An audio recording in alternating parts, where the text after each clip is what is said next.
Hola, hola, ¿cómo están? ¿Todo bien? Bueno, soy Fernanda Ocampo, soy miembro de Electrocardiovisión, directora de comunicaciones, y hoy en el Día del Corazón vamos a estar hablando con el doctor Franco Bottini y con Sebastián acerca de los aspectos psicosociales del sistema cardiovascular en sí. Ahora vamos a invitar a Sebastián y al doctor para que se una a nuestra conversación. Voy por acá. Vamos primero con Sebas.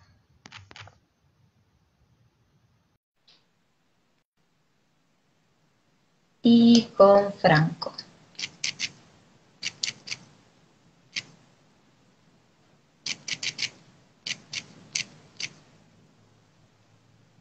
Ahí vamos. Bueno, mientras los esperamos, saludamos al doctor Pablo Polari, a Ángeles. Hola, hola. Hola Franco, ¿cómo estás? Buenas, ¿cómo ¿Cómo andan? va? Bien, todo en orden. ¿Qué tal? Acá como... Bueno, les comento un poco a los que me conocen y a los que no.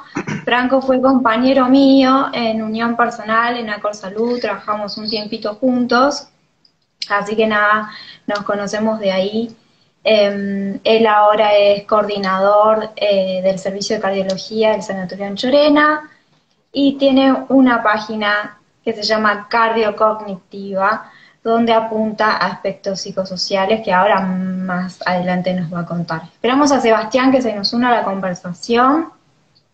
¿Cómo está Franco? ¿Cómo va todo por Buenos Aires? Bien, ¿Cómo está bueno, me el enteré clima? que te fuiste al sur. Sí, fui al Acá sur. está re lindo, llegó la primavera, hoy un poco más fresquito, pero ya está, se vienen los días lindos. Buenísimo, buenísimo. Bueno, en unos días voy a estar por allá. A ver, Sebas. Ahí va. Ahí se une Sebas con nosotros. Damos un segundito. Bueno, saludamos a Gise, a Agustín, a Ángeles. Hola Sebas, ¿estás? Te escuchamos. A ver, a ver, a ver. A Larisa, saludos. Daniel de la Silva. Sebas, ¿estás?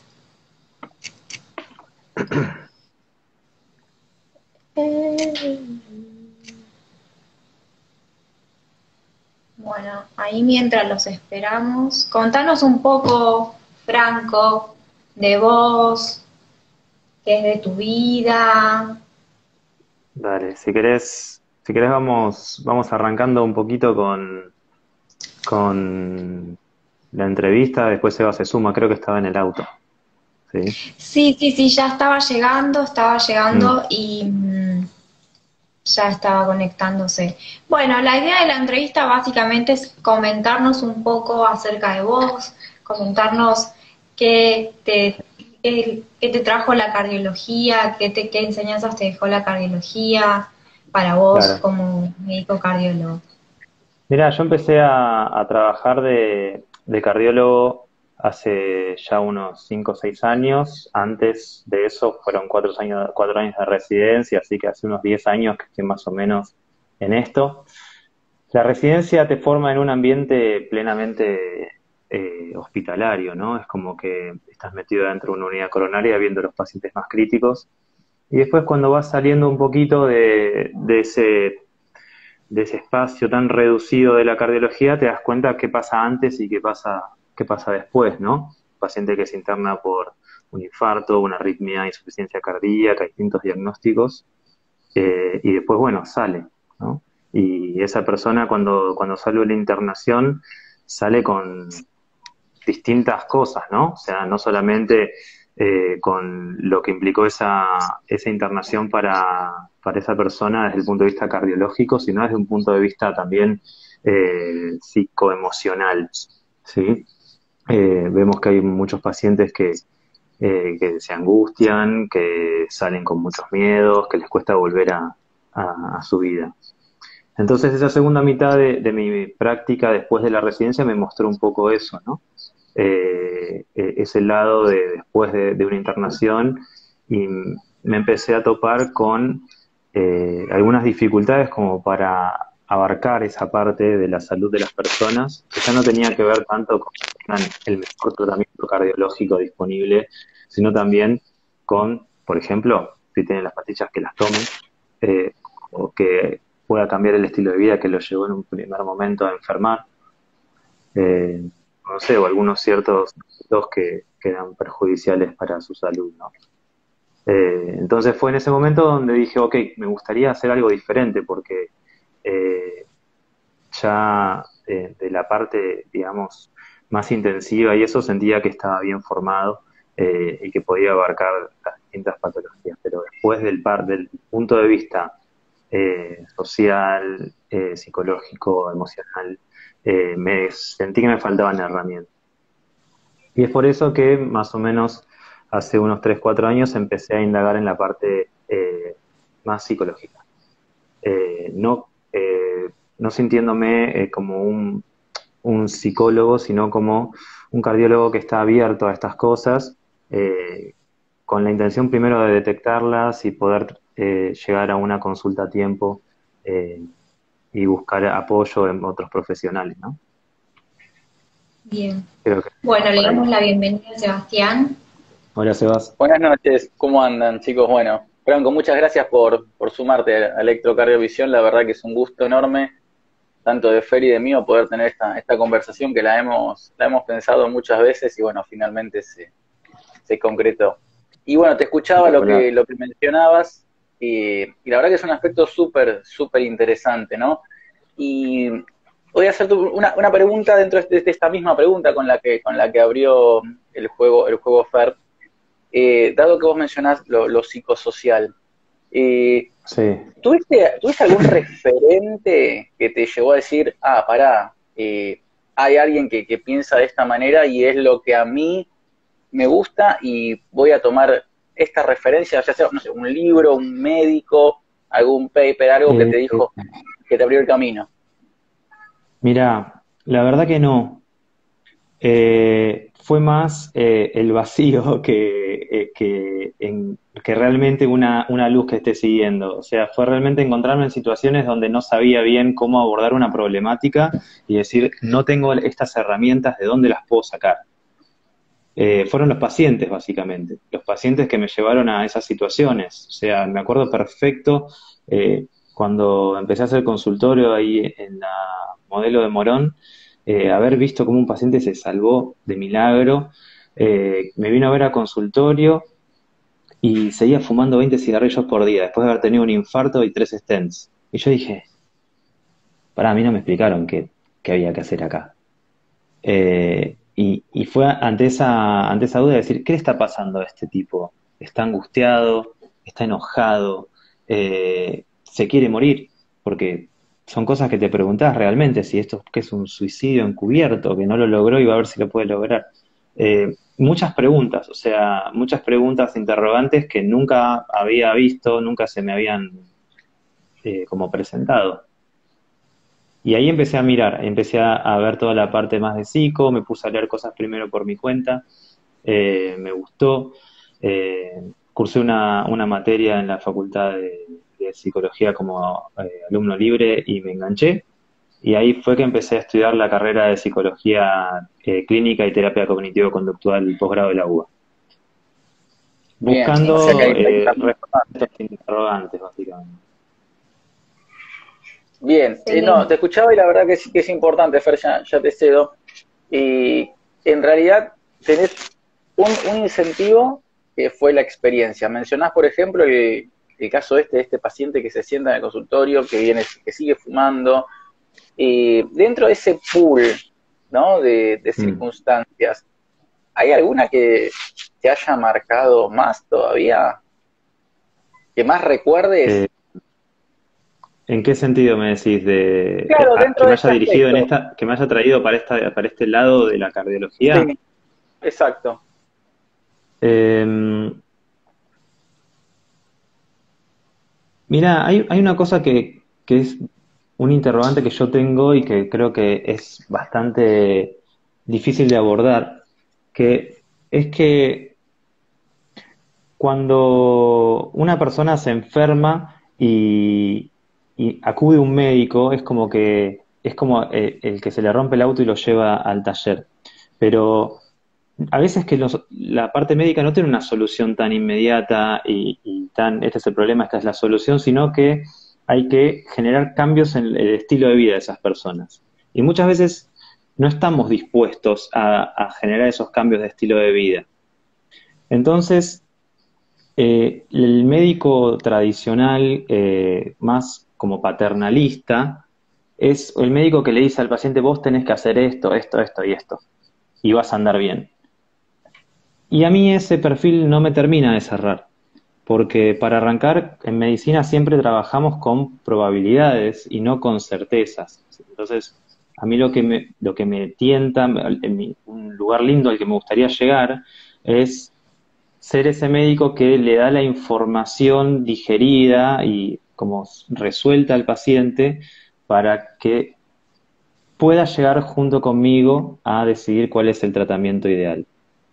¿Sí? Porque tampoco tiene sentido proponerle a un paciente un estilo de vida que no puede llevar adelante y que no está dispuesto a mantener. Entonces, para poder mejorar esa comunicación es clave la información que uno le da a esas personas, que sin la información no pueden participar de la toma de decisiones. Y otro lugar es ponerte también en un lugar no tan vertical, sino pararte un poquito más al lado y ver cómo se están sintiendo esas personas, qué quieren hacer con su vida, con su tratamiento, y darles lugar también como un lugar más protagónico en la toma de decisiones. Bien, sobre esta línea en la que estás hablando, me gustaría Mm, preguntarte cómo ves actualmente el enfoque que se le da a la cardiología desde la profesión acá en sí, Argentina, sí. si se le da más importancia a la prevención primaria o a la prevención secundaria, y si crees que la incidencia del factor psicosocial se ve reflejado en las consultas. Bueno, primero me tomo el atrevimiento de transmitirle a la gente qué significa prevención primaria y prevención secundaria. Prevención primaria es todo lo que hacemos para prevenir enfermarnos por primera vez. ¿Sí? Y prevención secundaria es todo lo que hacemos para evitar que algo ya nos pasó nos vuelva a suceder. Entonces, yo los veo más o menos como la misma cosa, solo que la persona que ya se enfermó tiene un aviso, tiene quizás un estímulo mucho más importante que el que nunca enfermó para acudir a una consulta con ganas de cambiar. A veces el tema abstracto de decir tenés un riesgo cardiovascular aumentado, a la gente es difícil que le entre en la cabeza, porque es totalmente abstracto. En cambio, una persona que ya tuvo un infarto y le decís, mira, tenemos que tratar de que esto no te vuelva a ocurrir, quizás es un poco más concreto y es más fácil que esas personas se adhieran a las medidas que uno le propone. ¿Sí? Con respecto a la otra parte de tu pregunta que me decías, em, cómo veo la práctica médica o cardiológica en Argentina en ese sentido, eh, yo veo que muchas veces hay contextos de trabajo que no favorecen esta comunicación con las personas. Por ejemplo, si vos tenés que por tu trabajo tenés que atender a un paciente cada 15 minutos, todo esto que estamos hablando te lo tenés que olvidar y guardar en el bolsillo, porque no tenés ni tiempo de saludar a la persona, revisarlo, mirar los estudios, que ya lo tenés que estar prácticamente echando de tu consultorio porque hay 10 personas afuera esperando. Entonces, el contexto muchas veces termina enfermando a la profesión, ¿sí? Y eso, lamentablemente lo único que conozco es el trabajo en Buenos Aires, ¿no? Que quizás no sea aplicable al resto del país. Entonces, en ese contexto desfavorable, muchas veces los médicos nos vemos forzados a sacarnos el problema de encima. O sea, este paciente le duele la cabeza, entonces en vez de preguntarle qué estaba haciendo cuando le empezó a doler la cabeza, si hay alguna situación que lo favorezca, lo empeore, si está angustiado por algo, si está tensionado, estrés, no hay mucho tiempo para eso. Entonces digo, ok, yo quiero evitar un problema en este dolor de cabeza, mejor le pido una tomografía y listo. Y lo peor es que el paciente muchas veces cuando se va con el papelito se va re contento y dice, no, es que bien, el doctor me pidió un montón de estudios. Y termina siendo contraproducente porque pasan distintas cosas. Pasa que la causa del dolor de cabeza quizás nunca se encuentre en esos estudios. Quizás los estudios encuentran otras cosas que nunca hubieran sido un problema, pero cuando aparece un estudio con un hallazgo, después genera otras cosas, intervenciones, de más estudios, y no se genera lo más importante de todo, que es una confianza entre médico y paciente que están como juntos para resolver ese problema, sino que me despacharon en 15 minutos, me mandaron un montón de estudios y que vuelva. ¿Sí? ¿Sebas? Y sí, creo que Seba está con problemas de conexión. Agrego una cosita más. Sí. Y que básicamente lo que trato de hacer es salir de ese contexto que muchas veces las consultas por prepaga o con obras sociales no te permiten, y ahí fue que traté de abrir este nuevo ambiente que es las redes sociales, donde quizás se puede encarar una consulta desde otro punto de vista, planteando más tiempo para conocerse y un abordaje un poquito más global de la patología de la persona y no solamente de su corazón, ¿no? Bien, y con respecto a esto que vos decís, sigo con la siguiente pregunta, que es que nos cuentes un poco sobre tu enfoque en cardiocognitiva y tu relación pacientes-seguidores en este ámbito. Bien. Yo un poco fui del consultorio al Instagram y no al revés, ¿viste? La verdad que no es que me especializo en, digamos, en comunicar. No me especializo en ser un comunicador a través de Instagram, sino lo que yo planteo en las redes es una forma diferente de trabajar, una forma diferente de relacionarse con la persona y algunos interrogantes que muchas veces vas a ver que mis publicaciones son preguntas. Sí. Son interrogantes que quizás le llamen la atención a alguien o quizás tenía esa pregunta y nunca se la había hecho. Muy pocas veces esas consultas que aparecen en chats de Instagram tienen una respuesta unívoca que le sirve a todas las personas, pero muchas veces al aparecer preguntas en estas personas, yo necesito conocerlos un poco mejor como para poder darles una respuesta más personalizada. Entonces, mi enfoque es que a partir de las redes sociales nos podamos conocer, pero luego entablar una relación un poco más profunda que una consulta por Instagram o que les sirva quizás justo el dato que yo puse en una publicación. Claro, sería como tu primer eslabón de Sí. de la relación paciente-seguidor para luego tener una relación un poquito más, si se quiere, vinculante con tu paciente y poderlo conocer un poco mejor, pero digamos que la red en este caso sería como ese puente para conocerse mejor. Exactamente. Bien. Sí. Bien. Y con respecto a esto, ¿no? Que estamos hablando del aspecto psicosocial y demás, en el marco de que hoy es el Día Internacional del Corazón y hacemos como hincapié en lo que es prevención cardiovascular, según tu visión como cardiólogo, ¿qué relación tienen las emociones y la enfermedad coronaria y a su vez esto del apoyo social, cómo ayuda a quienes padecen estas enfermedades cardiovasculares y cómo afecta también a su entorno. Bueno, es súper interesante ese tema, a mí me fascina, porque los aspectos psicosociales son tanto una causa de las enfermedades cardiovasculares. Por ejemplo, tenés más chances de enfermarte si sos pobre que si no lo sos, tenés más chances de enfermarte del corazón si sos una persona que está sufriendo estrés laboral, acoso laboral, si estás deprimido, ¿sí? Si sufrís trastornos de ansiedad. Eso aumenta el riesgo de que vos tengas algún evento cardiovascular, ¿sí? Y a su vez, una vez que tenés ese evento cardiovascular,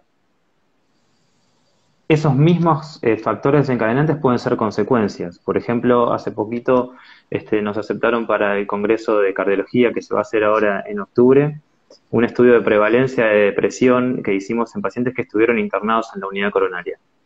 La depresión es una enfermedad que en la población general, la depresión mayor, ¿no? Afecta al 5% de la gente. Y si vos, en vez de aplicar esa estadística a la población general, la llevás a pacientes que estuvieron internados en una unidad coronaria, como por ejemplo en la nuestra, ese número se fue al 25%.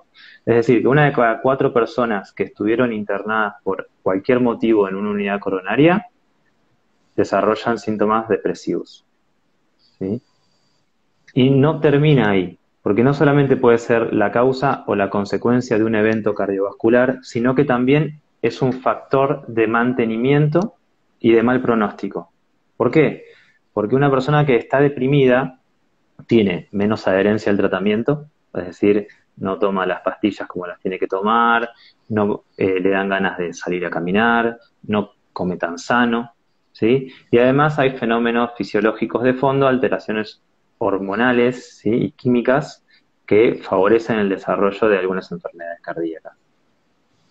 Entonces, está tan relacionado desde tantos puntos de vista como causa, como consecuencia, como factor de mantenimiento y como factor de mal pronóstico a largo plazo, que yo ya no puedo ver una enfermedad sin la otra.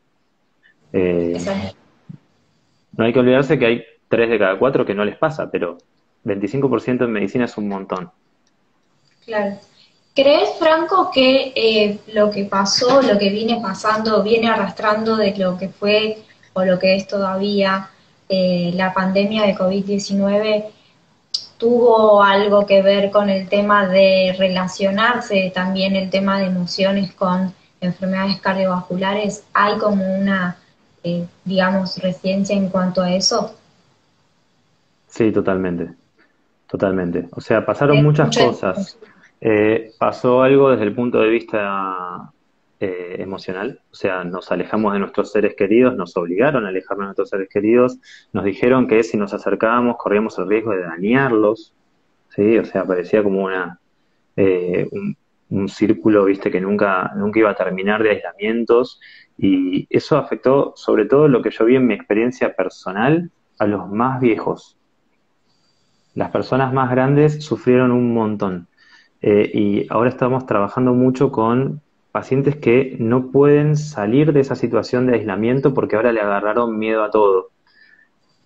Entonces, me cuesta mucho que quizás se me viene ahora a la cabeza una paciente que me dice que a ella le encantaba juntarse a tomar un café con las amigas en el bar de la esquina y que se pasó 3 años sin hacerlo. Solamente eso, ¿viste? Lo más mínimo que le da alegría a la gente y le da ganas de vivir, ¿no? Eso se vio coartado y realmente afectó un montón. ¿Viste Y la otra pacientes cosa, también que hayan dejado su tratamiento? sí, un montón. Justo te iba a decir eso. La otra cosa es que cuando se levantaron las barreras de poder no solamente la parte esta social, sino la parte médica, de poder volver a programar, por ejemplo, cirugías cardíacas de pacientes que vienen esperando hacía 2 años, vimos un notable aumento en la mortalidad posquirúrgica de esos pacientes, porque en vez de operarse en el tiempo que nosotros los hubiéramos mandado a operar, los terminamos operando 1 año después, medio año después, lo que sea, pero se nos vino encima mucha demanda insatisfecha de los años de la pandemia.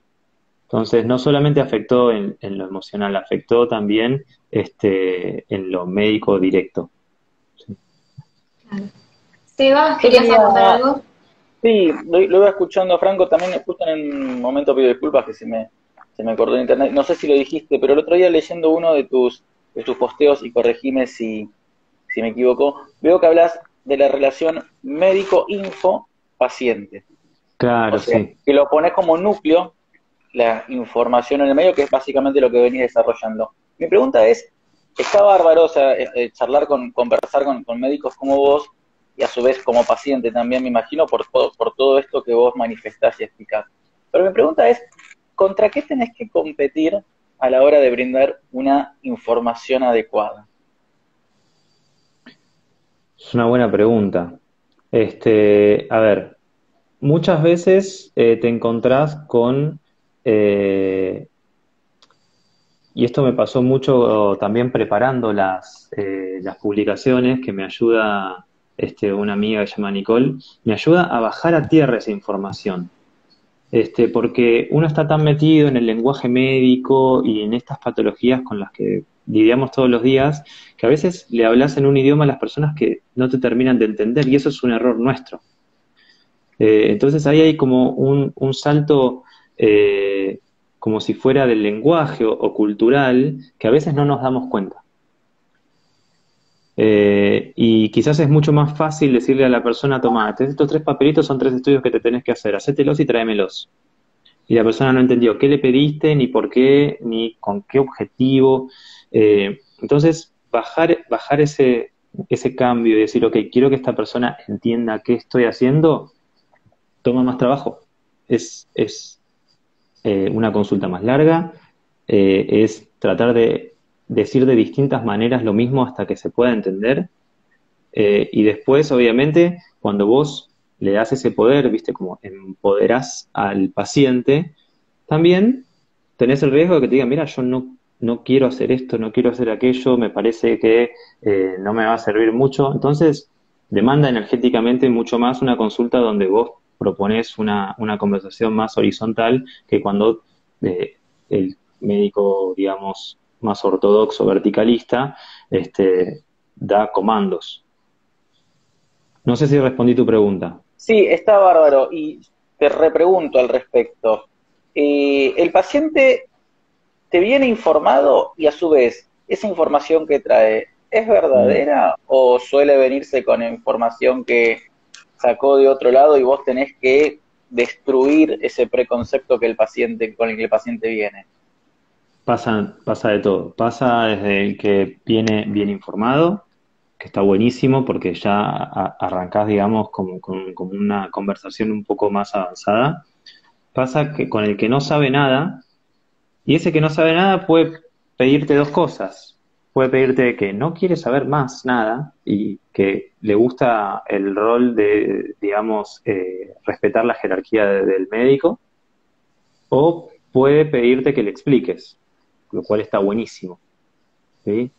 Después puede venir, ahí pone Lucía Doctor Google. Sí, a doctor Después puede Google. venir con información falsa, que ese es el peor de todos los casos, porque tenés que primero explicar por qué esa información es falsa, y ese puede ser Doctor Google, puede ser también Radio Pasillo, porque mucha gente me dice, no, porque a mi tía le hicieron tal cosa y a mí no, entonces a mí me trataron mal, y vos tenés que decir, no, pará, lo que viene haciendo tu cardiólogo anterior o el médico clínico está bien, y no tenías por qué hacerte, qué sé yo, una cámara gamma por año, que a veces ves que la gente viene diciendo, me infarté y no me habían hecho nunca una cámara gamma. Entonces ahí tenés que empezar a hablar de lo que decíamos antes, de prevención primaria, el control de los factores de riesgo, que esa cámara gamma quizás nunca hubiera encontrado nada y te ibas a infartar igual si seguías fumando, si seguías con el colesterol alto. Entonces sí, la verdad que es un desafío eso, tratar de desarmar algunos argumentos con los que vienen los pacientes que son falaces. Está genial, Perfecto. fantástico, Franco. Y Sí. una chiquitita más. Mencionaste al pasar el factor, más allá del factor psicológico, el factor social, y mencionaste justamente los estratos sociales. Llevemos a ambos extremos, ¿no? De las clases sociales. ¿Hay algún punto de convergencia en cuanto a la creencia o al factor psicológico en el impacto de una enfermedad, a pesar de ser de clases sociales diferentes? A ver, para repreguntarme que no te terminé de entender. Bien, suponete que tenemos una persona, recién mencionabas al pasar que hay mucha depresión, por ejemplo, sobre todo a menor clase social, el factor depresión suele ser mayor y eso una mayor predisposición a enfermedades cardiovasculares. Sí.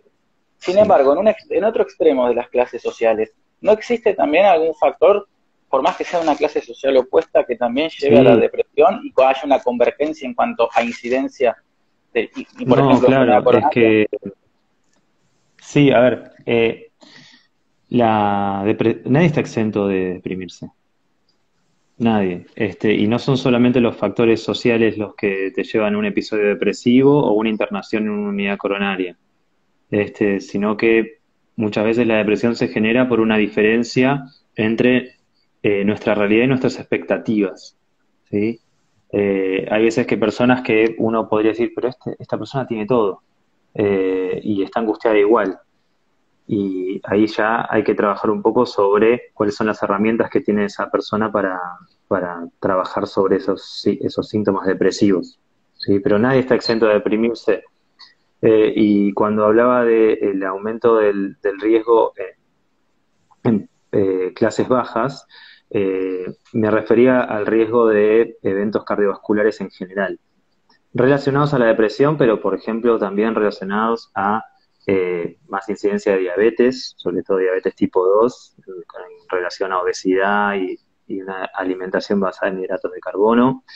También hubo una conversación muy interesante que tuve con un paciente que terminó en un post que me dijo que el deporte o el ejercicio era un privilegio, porque él tenía que trabajar 12 horas por día y después llegaba a su casa muerto, tenía 2 hijos, tenía que atenderlos y además de eso tenía que hacer el deporte para estar mejor. Entonces ahí se me abrió en la cabeza una realidad, que es que sí, es un privilegio para mí poder hacer ejercicio. Obviamente hay gente que tiene una flexibilidad increíble y dice, ok, yo voy a meter la caminata de 30 minutos entre mi casa y el tren en vez de tomarme un bondi, voy a ir caminando, pero la verdad que eso le está demandando un esfuerzo enorme. Y una persona que trabaja menos horas obviamente tiene mayor posibilidad de comer sano, cocinarse, entrenar. Entonces está muy relacionado eso también. Sí, justamente lo que decís del post, yo lo he visto, la verdad, lo recomendamos, o sea, si todavía no pasaron por cardiocognitiva, está muy a mano el post, que es justamente cómo hacer ejercicio cuando no se tiene tiempo, o cómo hacer actividad física cuando no se tiene tiempo, y se dan unos tips que la verdad son muy prácticos, como por ejemplo, bueno, bájate 3 paradas antes del colectivo y caminá, o bueno, no uses tanto el ascensor, y realmente esas cosas se van generando pequeños hábitos chiquititos que después van disparando otro y la verdad que sí. Fer, no sé si vos querés hacer alguna otra pregunta. Sí, una última antes de pasar a la siguiente pauta. Vos habías dicho que hiciste como un posgrado o una especialización en psicología. Cuando abordás tu consulta, si el paciente requiere, ¿vos te manejás con algún equipo de nutrición o psicología en conjunto o directamente los derivás? Mira, yo estoy todavía formándome en el tema. O sea, estoy haciendo el posgrado, todavía no lo terminé, entonces yo no me siento aún capacitado como para abordar un tratamiento psicológico, ¿sí? En un futuro quizás sí. Pero por ahora lo que me limito es a las recomendaciones básicas que puedo dar, ¿sí?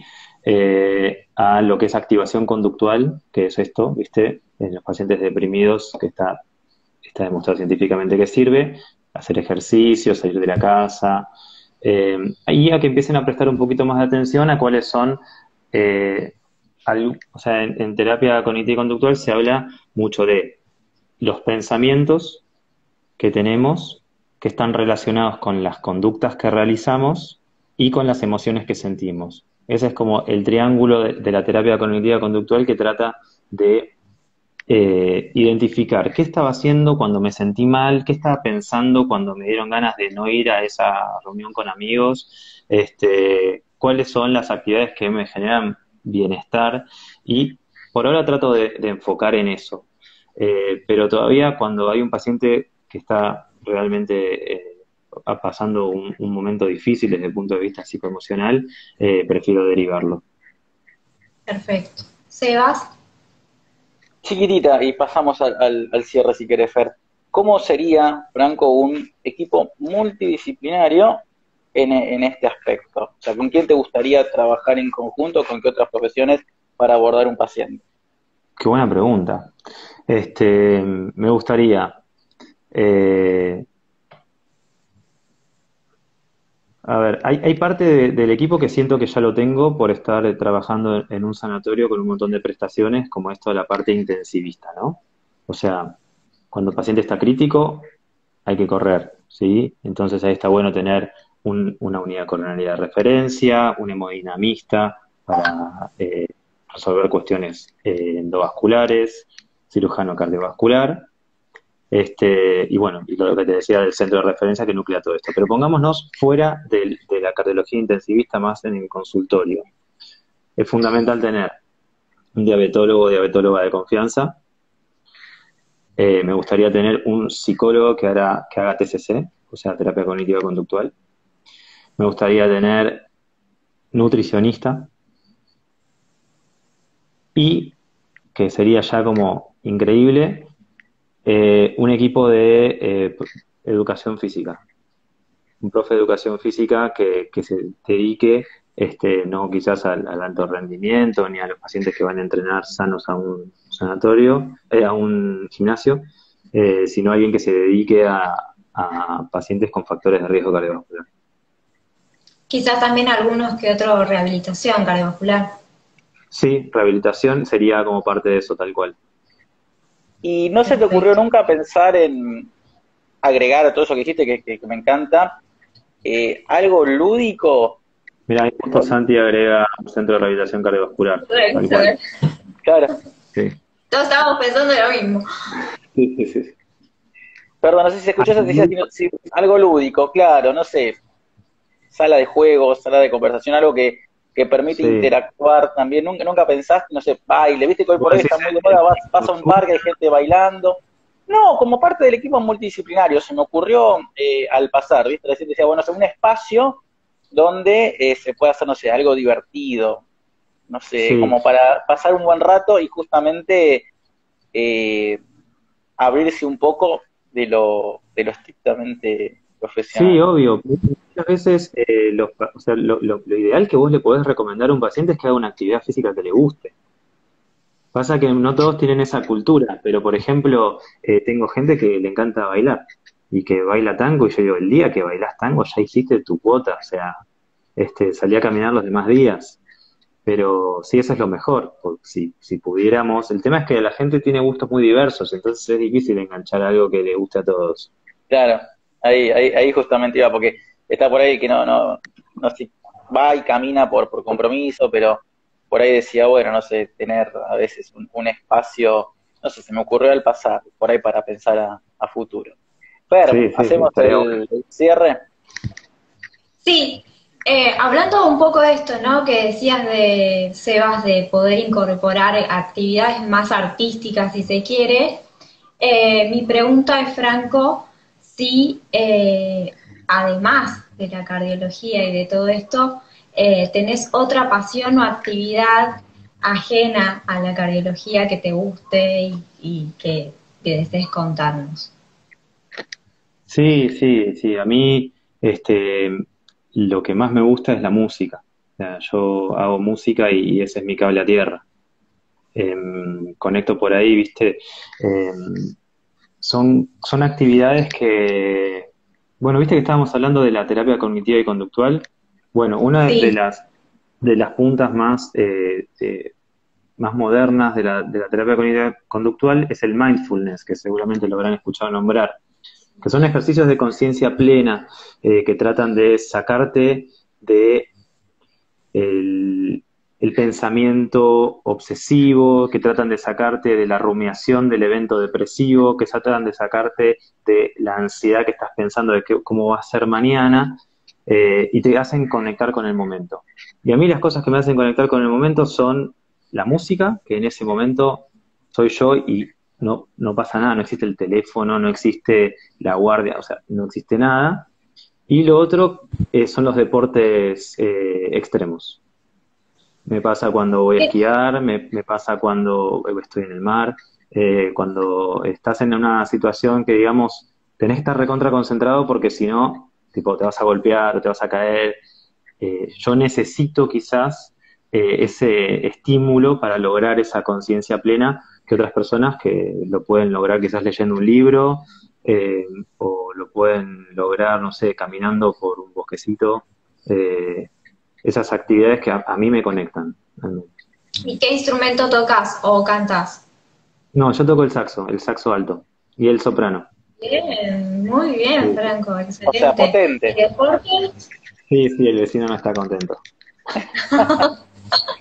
¿Y deportes extremos qué haces? ¿Surf? Surf, ¿Esquí? también deportes de viento, como windsurf, y el esquí, bueno, cuando se puede, ¿no? Estamos lejos. No, vos estás más cerca, pero yo estoy Yo lejos. estoy cerca, todavía no hice nada de eso. Lo único que hice es caerme en medio del hielo, nada más, lo único que me pasó, mi experiencia extrema. Acá hay una pregunta de Slerman o un comentario que dice, es interesante eso de la parte de recreación con un grupo de pacientes con una patología similar o actividad al aire libre. Eso es lo que Sí, comenta. tal. Santi fue el que había comentado lo del centro de rehabilitación o rehabilitación cardiovascular, que eso está más enfocado a personas, como vos decías antes, en prevención secundaria.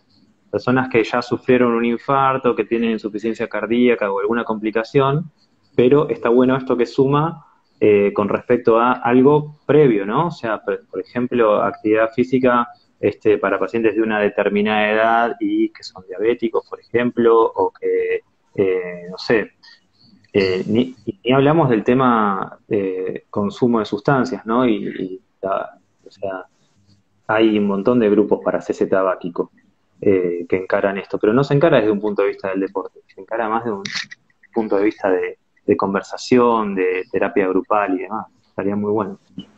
Exacto.